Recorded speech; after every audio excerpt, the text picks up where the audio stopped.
Hello there, welcome back to France. I'm better than Napoleon. Last time we had a Regency Council, we tacked it up a couple of times, which was very good. And we're getting very closer now to the administrative efficiency. We're just 3 levels away. But as you can see here, we're currently, well, 9 years ahead of time. We also get the bonus for being ahead of time, which is plus 20 to production efficiency, meaning that we are going to get a lot more money. So it's interesting, but not too interesting. Of course, we're probably going to do the same thing in diplomatic tech then, to get an extra 20 to trade, which most likely is going to be huge, to be perfectly honest. Plus 20 income in trade is going to be, well, quite an upgrade. So, for the time being, we'll just focus on what I have been doing. Public claims on Russia is basically done, so currently we're public claim on the Scandinavian area that we're going to take in most likely the second war. I can't fabricate on Blekinge, so that will have to be taken in a separate one. Same with Gotland. Or Bornholm, sorry. We already have a claim on Gotland. But we'll deal with this, as I said, later. France gets 2 successful merchants. It's just 1 year, so it doesn't really matter too much. But anyways, for now, as I said, we'll just allow the Regency Council to run its course. And once we're done with said Regency Council, we're going to go to war. Now, why aren't you guys actually patrolling? Yes, that's right, we upgraded the fleet last time. That's why things are going so bad. These guys are going to English Channel. The, well, front trade fleet is getting close to being done, which is going to get interesting. We call the guy in Poland. And, of course, with that, we're going to send a new royal marriage. Because I need Poland. Poland is basically my buffer. If Austria, Poland, Lithuania had formed some sort of alliance, then I would be screwed beyond belief. So, very happy that it did not happen, so to speak. I guess we'll take advantage. Could be end up with some hilarious results from this. It's going to get interesting for sure. There we go, diplomatic tech. We can upgrade that one as well, so we will. Naval professionalization. Level 20. Trade efficiency increased by 10%. Trade range by 20. And technically now I'm 40% above what I should have. Because I have the event. I got 10 from technology. And I got then 20 from being ahead. So trade-wise, the money should go close to up through the roof here on next month. Well, that's not close enough for me, but okay. So Austria is assigned to be protector of the fate. That's going to be hilarious. But yeah, currently we're making, well, we're making actually a fair amount from our, well, not really. The colonial nations are giving us very little money. It's basically Mexico's 100 gold every now and again that gives the most cash, if you will. But yeah, for the time being, we'll just allow the, well, the frigate fleet here to be built, and then we'll see what we'll do. Colbert. Nominated Minister of Finance in 1661, Jean-Baptiste Colbert developed the first national economy of the modern age. This is actually a late event for once. So he's a mercantilist, he's a financial man, I would presume. Economic domination. Excellent minister. 25 in each of the points. Build a navy and modernize infrastructure. Economic reforms. Production efficiency increased by 10% as well as taxes. Economic domination. Trade power, trade steering, or naval supremacy. I think we're going to take the points because I don't really need any of these boots or boosts. And hilariously enough, I do need a level 3 advisor. So we'll hire Colbert because it could be useful. And I do like to be ahead in admin tech. So let's just be perfectly honest. It's all to our advantage currently. And of course, we're going to just keep on, well, just unite the land here, and then we're probably going to do the same thing for the north, and then we'll start working on south, and hopefully pace of England.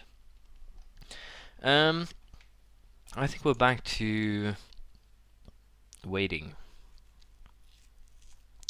but we can also do some military ideas here. So let's take quantity idea, naval force and modifier plus 25%. And let's go back to waiting. The Regency Council will be done in 3 years. So, war is coming. Very, very soon.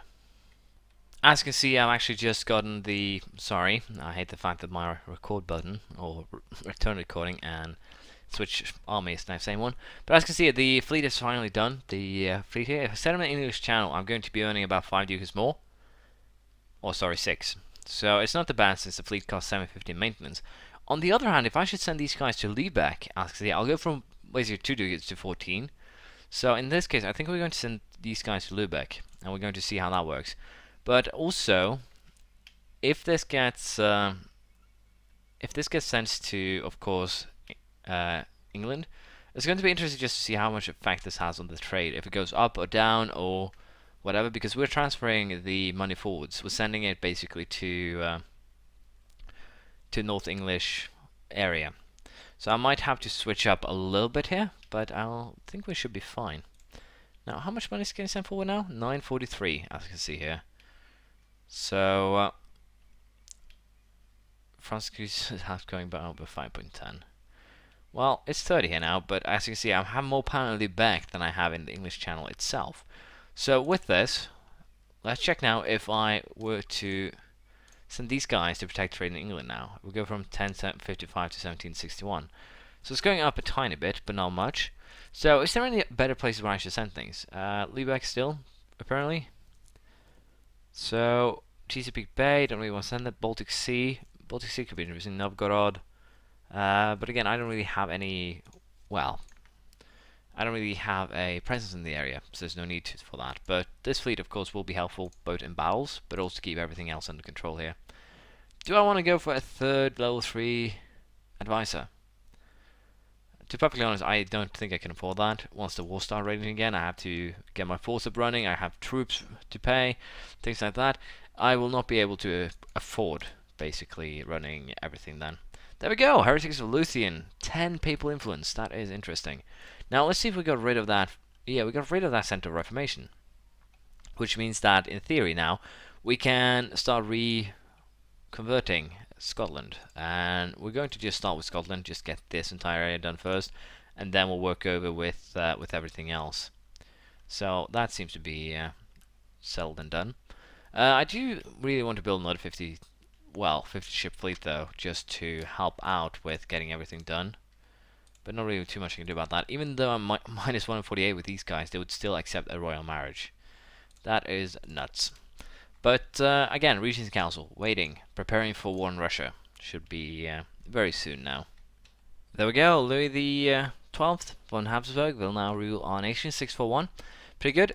Sadly enough, I do not have an heir, which is going to be very interesting. On the positive side here, as you can see, I wanted to change to absolute monarchy, I did say this, and with now having a ruler that has, well, admin skill at least 5, we can now get the L'État à moi, which is basically 0.5 to yearly prestige.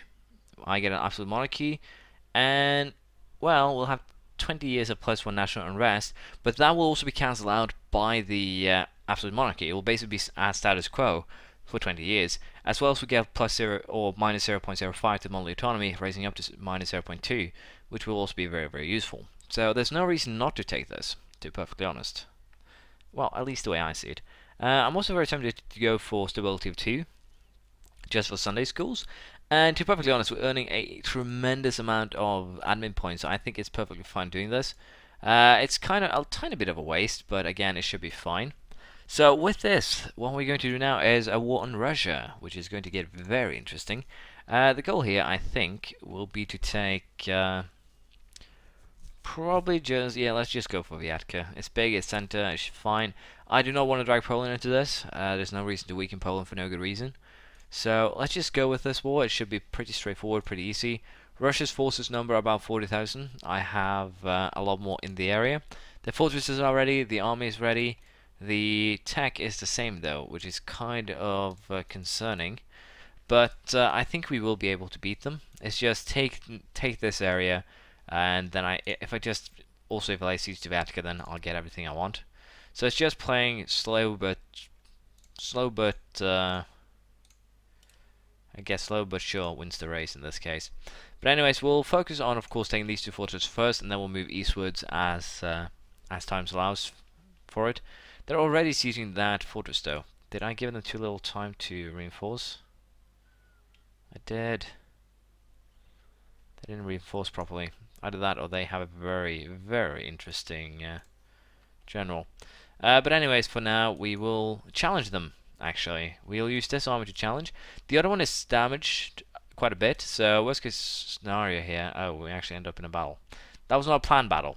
But as you can see, we do have higher discipline, 10%, higher morale, and we also beat them on military tactics by, well, a little bit. So this should be a battle we'll win pretty easily, actually. And there's actually a Georgian army that has walked all the way up here, weirdly enough. So we'll split up a 12,000 army of this one to go and help, just in case. Nope, worked out pretty good.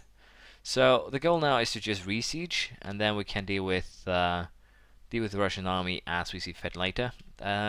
Georgia isn't really that much of a problem per se, so I'm pretty sure we will be fine. It's just playing safe, moving when it's, well, advantageous, and basically slowly but surely making our way into, well, the enemy's base.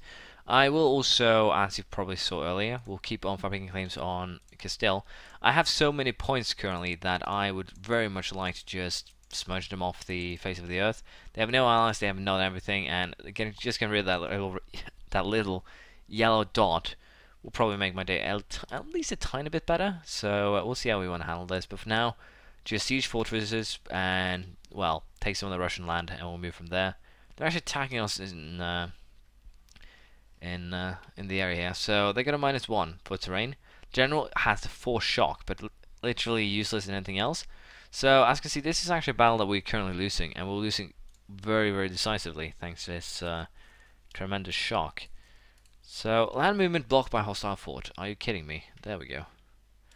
So actually the battle didn't actually, yeah, this battle would not have gone very well for us.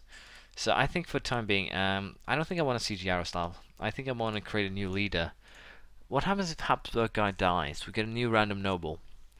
He is good, that's the worst part. That's kind of why I don't want to make him into general, but my general pool isn't good to begin with.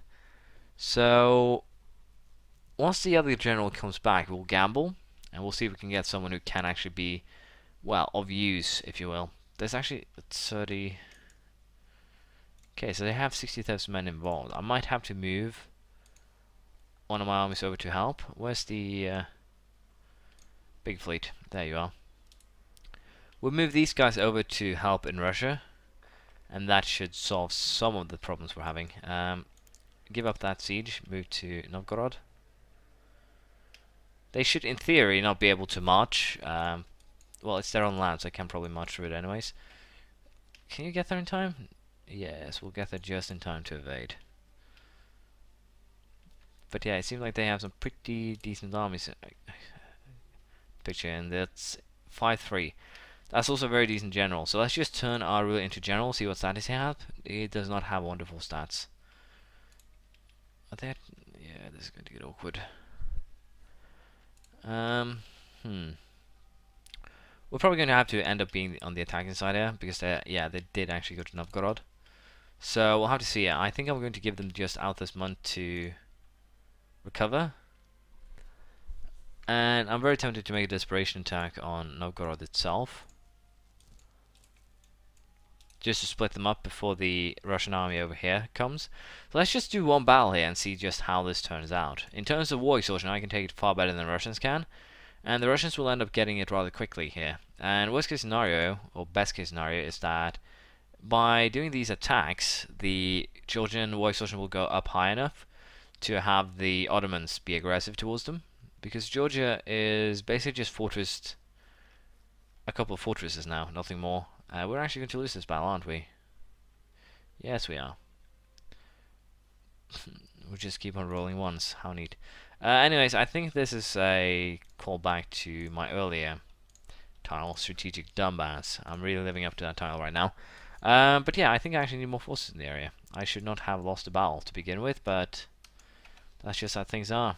We're back to square one. We can come back of this. It's not really a problem. So for now, I'll just allow my forces to regroup, and we'll continue this next time. I'll see you then. Bye.